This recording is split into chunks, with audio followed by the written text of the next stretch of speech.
right, we're talking Georgia, Florida. This is what I believe to be the best game of the week. Maybe it won't turn out to be the best game, but it's certainly the most important. It's certainly the most story traditions getting together from a number of angles. The best athletes on one field probably this week are Georgia, Florida. We got Savannah Lee Richardson here to talk about it. You can join Savannah on Bulldog Illustrated. Savannah, how you doing tonight? I am doing pretty good. Just got back from doing some player interviews. We didn't get media availability for practice today, but I'm exhausted and we haven't even gotten to the game yet. The bye week, last year I really didn't have to work much through the bye week because I hadn't taken as much responsibility as I do this year. But man, we work just as hard as if it was a game week. So I'm just like, I'm ready for the game. I mean, I've been waiting for 2 weeks now, writing and working and stuff. So I'm exhausted, but at the same time, really excited for this weekend. Really excited to see my first Georgia Florida game from the sidelines, I guess, because I've So, been a few Savannah, times. we've got a situation here. So you're going to be on the sideline for the game. That's Yeah. exciting. But we've got a situation here with Georgia, Florida, that in the offseason, regardless of Florida having decent recruiting classes and a semblance of talent, we thought that Dan Mullen would take a year to break in at least, and that Georgia would own the division. But here we are close to game day, and we've got an interesting little three-team battle for the SEC Eastern Division Championship. Isn't this more exciting than what we expected it to be? It is a lot more exciting. The loss to LSU kind of hurt, but I'd much rather have it like this because this is what makes college football so much fun to watch and so much fun to get into is because you don't ever know which week you're going into, whether or not, that team's going to be able to stay in the front of the line and continue doing what they've been doing every other week except for LSU, or if Florida's going to come in and just take over, or even if Kentucky with the dark horse kind of going in there with Benny Snell and really gaining a lot of momentum. I'd much rather see close games than blowouts every single week. Don't get me wrong, a blowout is awesome to see because that means your offense is clicking and your defense is clicking, so that means you're doing something right. But at the same time, there's nothing like a close college football game, and I like seeing this three team race. That means the East is getting better, and they're not as irrelevant like most people said that the East was last year. So I like the competition. I welcome it. Got Savannah Lee Richardson on the line from Bulldog Illustrated. Of course, it's Georgia, Florida, and it's no longer the world's largest outdoor cocktail party. Why we can't say that anymore? Who made that decision? I'm not 100% sure who made that decision, but I think when they made the renovations to Jacksonville Stadium, the board or whatever, whoever does that, make the plans and everything for that weekend, had decided that they wanted it to be more about a family atmosphere, I'm assuming, instead of more about, crazy partying and all that fun stuff. But to my family, it's still the world's largest outdoor cocktail party. And to most of the people that I talk to, they still call it that and abbreviate it throughout the week. But it's weird not calling it that too. But it hasn't been that in a while. So I don't know why everybody all of a sudden is like, it needs to be that again. But yeah. Savannah, I'm not going to let you off the hook. I know it's been a while since the game was played, but it is the last game for Georgia going down to Death Valley, and it was not pretty. So there were a lot of aspects to that game that I did not expect to see. I picked LSU to win the game. I'm sorry, I did. But I didn't expect 36-16. Now it was 19-9, and there was a spot there in the fourth quarter that Georgia could have taken advantage and got back in the game, but they didn't. So what most surprised you about losing pretty decidedly in Baton Rouge? To be honest, I want to credit Georgia's defense. I thought Georgia's defense came out and played very well through the first half, and even whenever they got that break with halftime, they came out got a few, I believe, got two, like a quick stop at the opening of the second half anyway. But when you're on the field for as long as the defense is on the field, they got gassed. They were tired. They just got ran down by LSU's offense, and it was just not pretty. It wasn't pretty at all. The offense couldn't get any kind of momentum. I think the momentum was almost sucked out of the game after the fake field goal. Don't think we ever should have done that. I also, I don't think Jake Fromm ever got into a rhythm. I've, been pretty quiet about the quarterback situation since the loss because I really wanted to sit back and watch film and kind of like look at both guys and it's hard to do that with Fields because he hasn't gotten a lot of time. But when you're down by that much, you don't have any momentum. Why not try him? Why not use him? I mean, I understand like that's a big game, that's a big situation. You don't want to cause injury. You don't want to, either even cause more turnovers or anything like that. But at the same time, Jake Fromm had nothing going right for him. And all you could see was frustration and frustration and frustration. There were overthrown passes, there were drop passes. But I think what really shocked me is Georgia went away from the run. And, Kirby, we asked Kirby about it, and Kirby's like, we really didn't. But if you go back and watch it, Georgia went away from the run. After the fake field goal, Georgia did not really go back to steadily trying to run the ball at all during the first half. I think if Georgia would have continued to give the ball to Elijah Holyfield and DeAndre Swift, I don't know that Georgia would have gotten beaten that bad. Do I think Georgia would have gotten beaten? Yeah, because LSU came in with a mentality that they were going to beat whoever they faced that day, and they played lights out, and they made Georgia do what Georgia did to opponents all last year. They made Georgia succumb to the physicality that LSU brought to the field. I mean, the loss in general kind of shocked me because I expected Georgia to show up in that atmosphere, but at the same time, like we went through this Auburn last year, so it's kind of like it's not what this loss is as a loss, but it's what this team does this week, in my opinion. But it kind of stung, and I mean, I'm not trying to be an advocate or anything like that. I think that the LSU atmosphere was awesome. The crowd was some of the loudest I've ever been.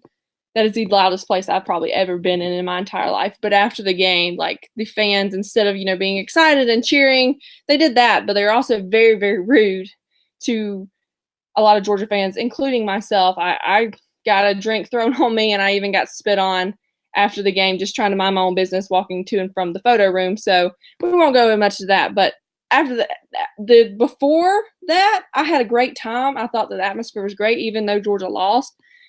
But it kind of turned me off afterwards with LSU not being able to just kind of like win with class, if that makes sense. Yeah, so this is disturbing. So there's a line there where you can go from trash talking, having fun, just regardless of who's winning the game, going back and forth, making fun of each team kind of thing.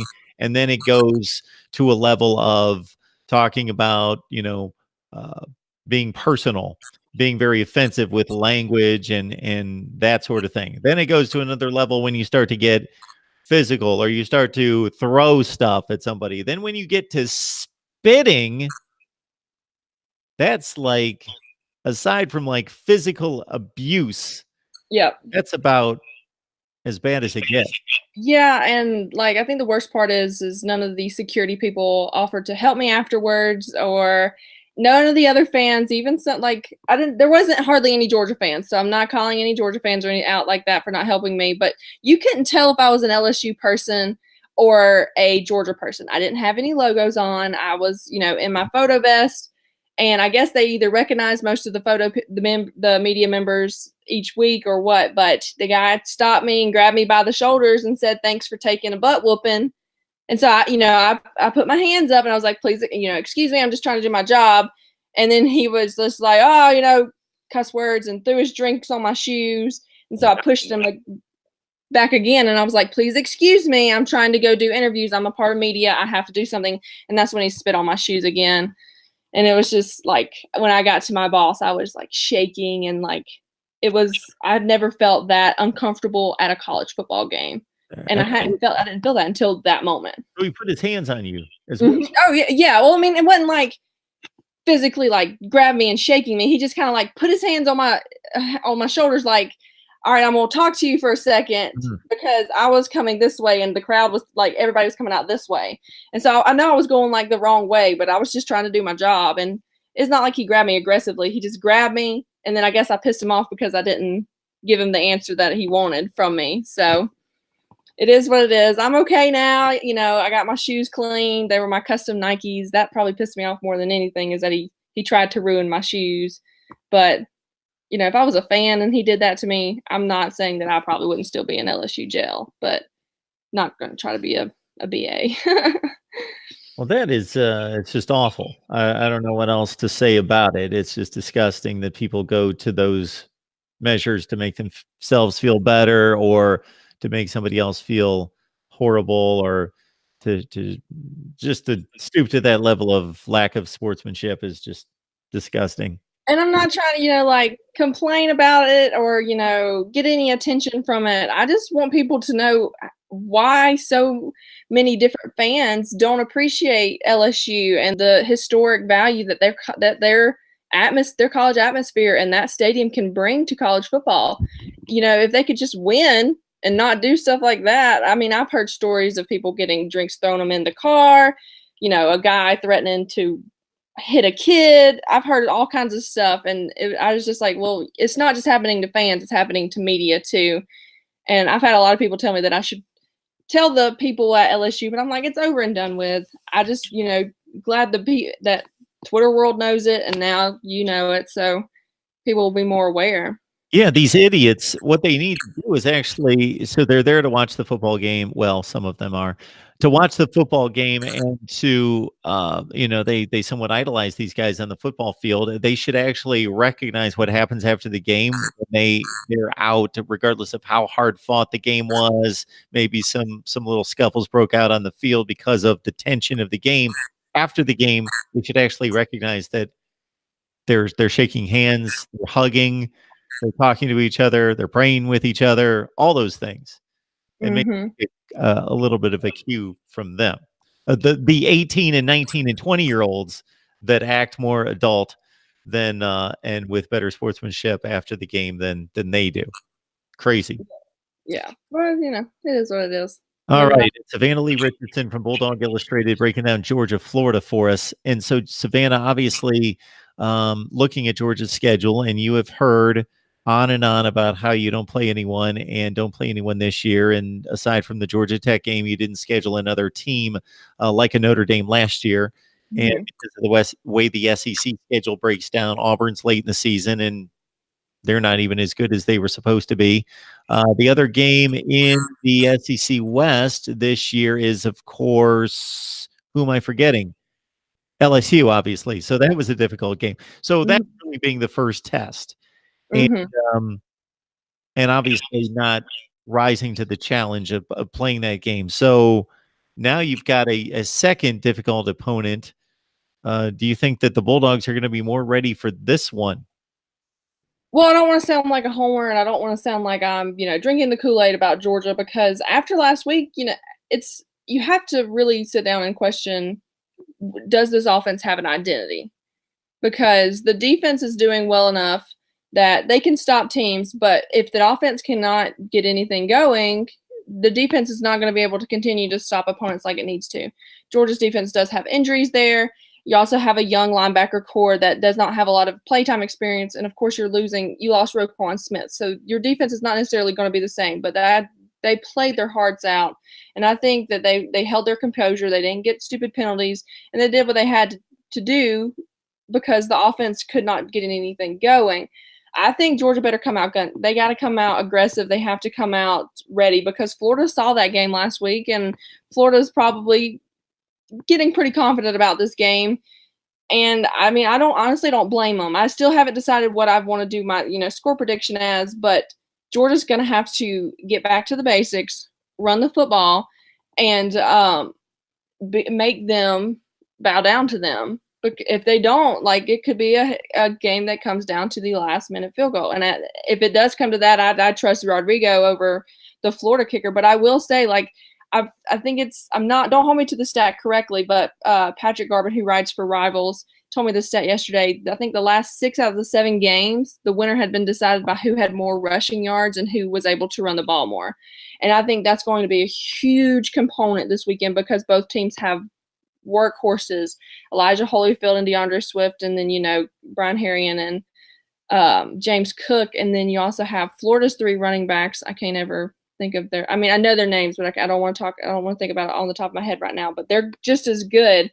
I had even contemplating adding one to my fantasy football lineup this week, but then I was like, loyalties. But anyway, Georgia's deep front 7 and Florida's front 7 are going to be tested Kirby keeps saying we have to build that wall through our front seven and win the line of scrimmage, and I think that's going to be Florida's ranked number 11th in the SEC in rush defenses, and Georgia's 8th right now, and that's not something you usually see from the Bulldogs, because what Georgia does is they pride themselves on stopping the run, and they just haven't been able to due to losing David Marshall and a couple other guys that hadn't been able to play the last few weeks. But for sure, finding an offensive identity, figuring out whether or not you have the right quarterback in, and feeding the ball to the running backs until they're stopped. But I also think that Georgia needs to air it out some just to make that Florida secondary respect them a little bit more, because Georgia has some wide receivers that can make some plays too. I feel like I haven't talked to you forever, so I keep rambling. That's okay. You can keep rambling. I'm going to remind the people on the chat, when I diverted to I was just so appalled at the incident that you faced after the game. A few people mentioned that we should get on with talking about football.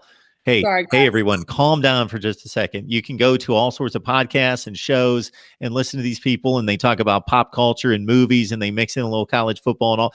We talk college football like on the field, like all the time. This is connected to college football. It's the fan experience. It's the media experience in LSU in Death Valley, and it's unfortunately a horrible experience and a unique one. So, wanted clarification on that. Anyway, yeah. So, what most concerns you about Georgia in regards to? Let me take it more specific than that, because Justin Fields is getting his time on the field, but in noticing when he was on the field against LSU, Kirby Smart doesn't want him throwing the ball when it matters. It just seems a bit odd that he's getting playing time. Fromm was struggling. He gets on the field. A few times it was fairly obvious passing situations, and they just wouldn't throw the ball with him. Yeah, I have to agree. We as media, the beat members and stuff, have been trying to figure out for the last 2 weeks, what was the mindset as to not putting Justin Fields in when Jake Fromm could not get anything going. And Kirby, roundabout answers. We thought about it, but at that point, I think we were down 2 or 3 touchdowns, and so he never really would fully answer the question at all. And so it's been more speculation and speculation and speculation. To be honest, if I can put it simply as this, I saw a lot of weaknesses out of Jake Fromm that I did not like to see out of a sophomore quarterback against LSU. His pocket reading was, it was atrocious. He refused to check down. He missed Terry Godwin wide open 2 times for sure that I know, if not 3 times. And then, he would laser eyes. Any pass he threw, it was laser to that guy. And it was, half the time it was either too tall or too short to catch it, and I don't know if he was just completely off or he was just having a bad week or what, but that is something that really concerns me. And the fact that he wouldn't even give Justin Fields a chance is kind of concerning as well, because it puts both Fields and Fromm in a predicament. It's just like, well, if you don't believe in me, then why should I continue to play football here, as in Fields? And then with Fromm, well, I can play like crap and I'm not going to get any repercussions from it. That's how I look at it. But in my opinion, I like Fromm. I like Fromm as a quarterback. But then when you compare him to Justin Fields is almost a generational type player.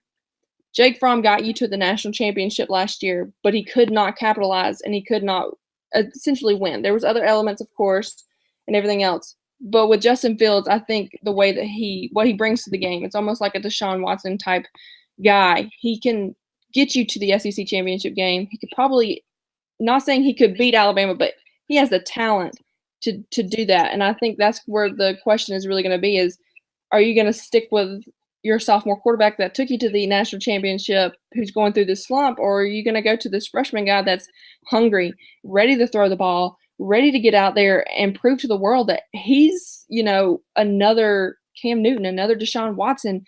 And that's, every time I hear anybody, talk about it, and that's all they compare him to. Well, I want to see it. We got to see it a little bit against Vandy, where he had 2 rushing touchdowns. Everybody knows he can tuck it and run, and that's where he can hurt defenses. But people also fail to realize the kid can chunk it 60, 75 yards.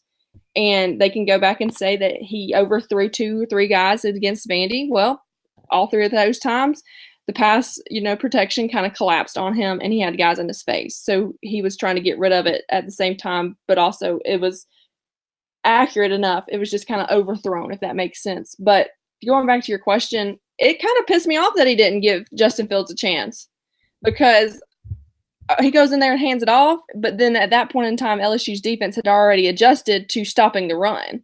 And so when they give you that, it was a frustrating game all around. But in my opinion, heading into this weekend, I think you should utilize both quarterbacks equally. I think you give Jake Fromm a series, and I think you give Justin Fields a series until you figure out who can carry the most momentum. And if it happens to be Justin Fields, then roll with it. Jake Fromm is a humble guy. He's a smart enough guy to realize I got beat. And if that's what's frustrating to see is like it's almost that the offense is comfortable with Jake Fromm and they're not quite ready to give the reins to Justin Fields. But if they continue it, one of them could be gone after the season. Justin Fields could transfer because he wants playing time.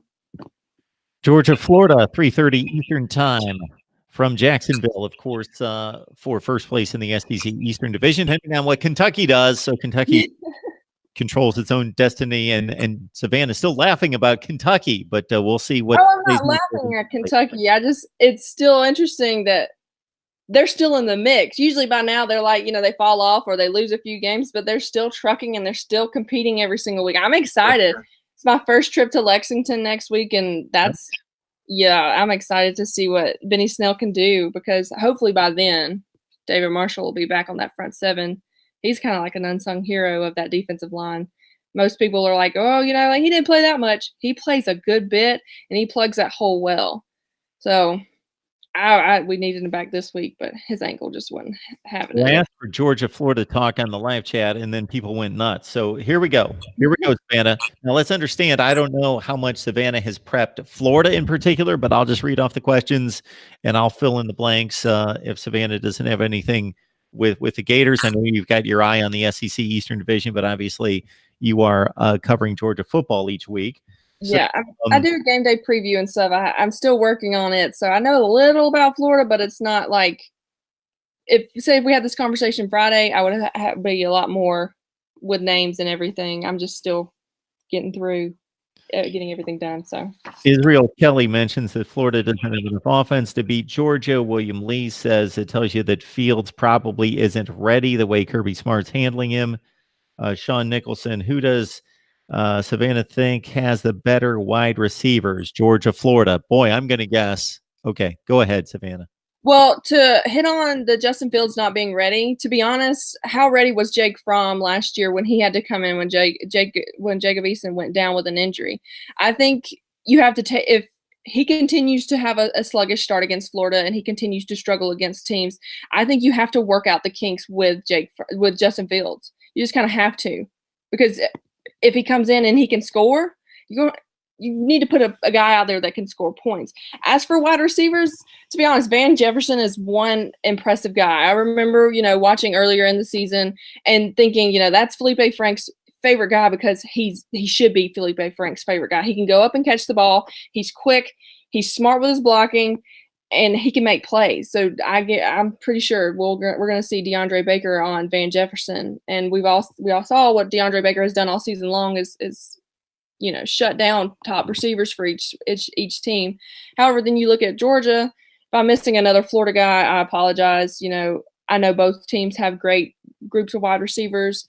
Both groups are always, talked about having great wide receivers. But I also think that Georgia has kind of an advantage. They have more veteran wide receivers. You have Terry Godwin, who is coming in, and I think this is his fourth Georgia-Florida game if he's played in all four. You also have Miko this is his second or third Georgia-Florida game. But, you also have Tyler Simmons, Jason Stanley.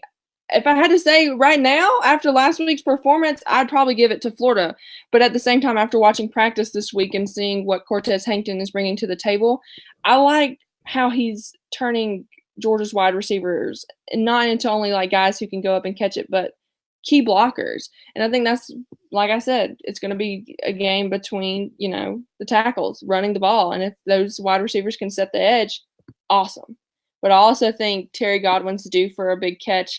I also think Mecole Hardman's overdue for a big catch. And if we're really, does this consider tight ends too? Because if it considers tight ends, then I have to give it to Georgia, because Isaac Nada the last 2 weeks has done nothing but be that rock that Fromm needs, and he's been the one that I think he's only dropped 2 or 3 passes in the last 2 weeks because it was either uncatchable or I don't remember exactly what it was, but he needs to be included in it too because his blocking goes into perspective, and he's just done a better job this year overall.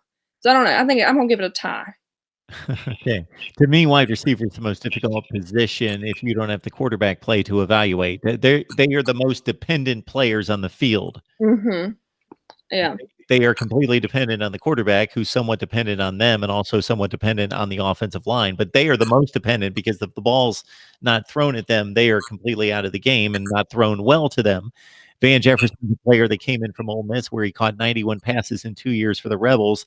He leads the team with 19 catches and 4 touchdowns. Freddie Swain's a good player. Josh Hammond, we've seen in the program with the Gators for quite some time. Tyree Cleveland's a guy that makes huge plays and has in the past for Florida. He's got a couple touchdown receptions and 11 catches this year. So that's kind of the Florida take. But of course, with Felipe Franks, who's very much improving, and I'll let everyone know that we've got David Waters lined up from Gators Breakdown tomorrow night at 8 o'clock. So 8 o'clock Eastern Time, Thursday night, David Waters with the Florida side of the big game against Georgia. All right, let's see what else we've got for questions. There's about 20 of them lined up here. So I don't know how much time you have, Savannah. Let's see what we've got here. To be honest, I have as We are long as you need me to. reloading here as I went to the Florida stat page. Oh boy, where are we? I've lost track since I asked the question about. Let's see. Okay, here we go. We've got so we've got a comparison between you saw LSU secondary, of course, featuring Greedy Williams, Christian Fulton at the corners, a 5-star. Greedy's ready to play in the NFL like tomorrow. Uh, Mhm. Comparing the LSU secondary based on what you see out of Florida, these are traditionally two of the great programs in producing defensive backs. Oh, I mean, they self-proclaim, DBU at Florida, and yeah, you have to give them credit because I don't think if I'm not 100% sure on the stats, but I don't think they've given up one passing touchdown this year. Is that correct? I'd have to look it up, but yeah, they've done a great job at shutting down wide receivers and being in cover. They do a good job. They're ranked number 1 in the SEC in pass defense, and you got to give them credit. They have some veteran guys back there. They're strong, and probably 2 or 3 of them could be playing in the NFL too. But you also have to give credit to Georgia's secondary as well, because they're sitting right there at number 3 in pass defense behind Mississippi State and Florida, and they're doing just as good of a job. I thought, we saw 2 weeks ago with LSU and Georgia, we saw 2 of the best corners in the country with Greedy Williams and DeAndre Baker.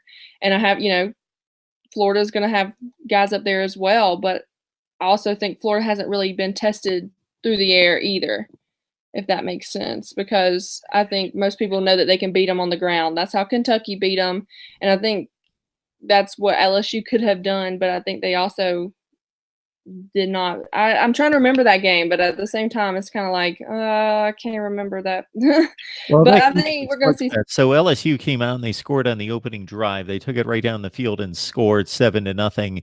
And the rest of the first half was basically a situation in which LSU could have gained on that lead, but they kept blowing chances and kept Florida in the game. And then Florida took off in the second half. Dan Mullen called a couple trick plays that worked. They had a pick six late in the game that wrapped it up when Burrow had the ball in his hand, down 20-19, only needed a field goal. They were deep in their own end, so he did have to drive the ball 40 or 50, 60 yards, something in that range to get in field goal range. So they were pinned deep. He threw the pick six on an out route on the right sideline, and that ended the game for the Gators right there. Your thought about where Georgia might have the best advantage based on your best positional unit, maybe taking advantage of Florida? I think our offensive line and our running backs are 2 positions that Georgia is stacked in. I have to give credit to Elijah Holyfield because I even came on here and didn't give him any credit at all. Somebody You know, mentioned that in the live chat, actually. You gave him no credit, didn't put any faith or trust in him. and I will eat crow, and I'll eat crow happily because the kid has done nothing but improve, and he's running with a purpose. 7.5 yards a carry, averaging right now, and leads the team in rushing. And the kid is hungry for more. He's fun to talk to. He's excited to be able to get this playing time, and I think he continues to improve each week. Like I said before, he catches 100 balls after practice every day to work on catching passes out of the backfield. The kid just doesn't stop working. He wants to impress, and he wants to really just show how much he wants to be in that spot. And I never gave him credit, and so I'm, coming on record and being like, I'm giving the kid credit now for sure. But then you also have Georgia's offensive line, which most people may be like, without Ben Cleveland, no way. They have a true freshman in at right guard who is doing just as good of a job. I'm not going to say it better because Ben Cleveland is a huge plug right there and does a great job. But Cade Mays has done phenomenal for being a true freshman coming in, having to play in LSU and having to do and just kind of being flung out there and asked to play in. He's played left tackle, he's played right guard, and then outside of them, Georgia's line's so young. But it comes down to how the center is. And I have to give Lamont Gilliard credit. He has improved in the last 2 years, and I think he is the heart and soul of this offensive line. He's really taken into his leadership role. And as a whole, Georgia's offensive line has done a great job at opening holes for the running backs and even protecting Jake Fromm. Because when Jake Fromm got sacked 2 weeks ago, it wasn't because Georgia got beat on pass protection. It was because Georgia had held for as long as they possibly could the pocket. It was just time for Fromm to get rid of it, and he never got rid of it. So offensive line and running backs for sure. People on the live chat would like a prediction. What we're going to do there is send you to Bulldog Illustrated. You will have a prediction there, right, Savannah? Yeah, we do staff predictions on Saturday morning, and then I have my game day preview on Saturday morning where you can find out my 3 things Georgia has to do for a win, and then I include a prediction at the end of it. I will say I think Georgia will pull it out in the end, but I just haven't decided how close it should be. I think Florida's going to give them everything they got, but I think Georgia's just got the upper hand because they're pissed off. They lost to LSU on that big of a stage, and I think it's kind of like a no prisoners or no, kind of mentality. So there's a ton of comments and questions on the live chat, but we're going to cut it a little bit short. I want to clarify one point that Savannah made. So I want to get this straight, Savannah. If you were running the show, if you were Kirby Smart, would you bench Fromm, or you would just get Justin Fields more playing time? Well, I haven't been asked this question yet, or I've kind of tried to avoid That's this. why I'm here. But in a sense, I would let Jake Fromm come out there because he has proved his point.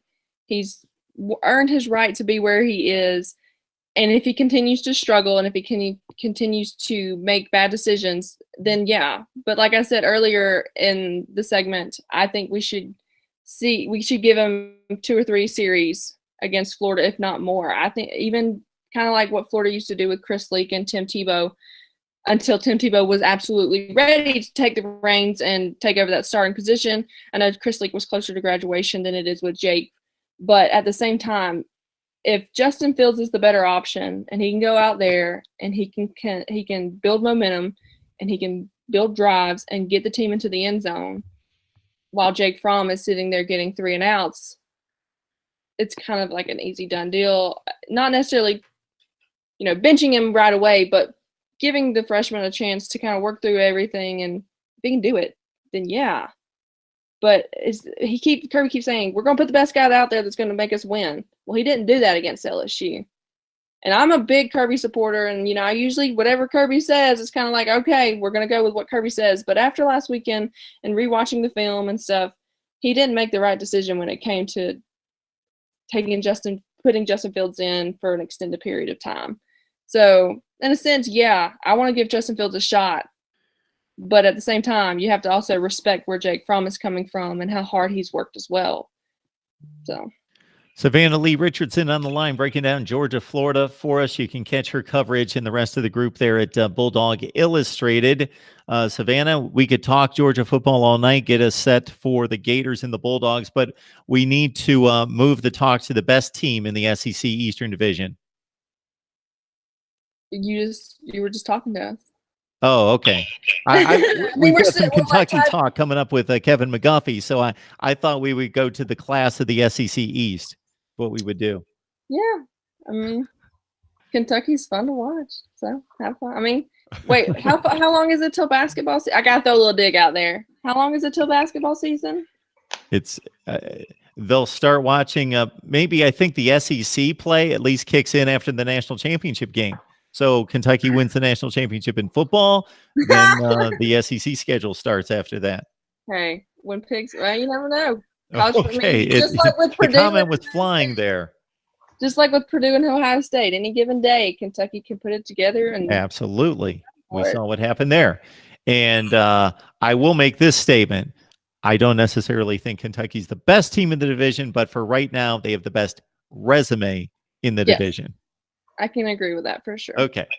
All right, Savannah, thanks so much. Enjoy the game and stay out of the way of those morons that you run into at these games. My goodness, awful. I will. I'm gonna keep it together this weekend. All right, Savannah. Not interact with anybody. Have a good night. Thanks. Thanks, Savannah.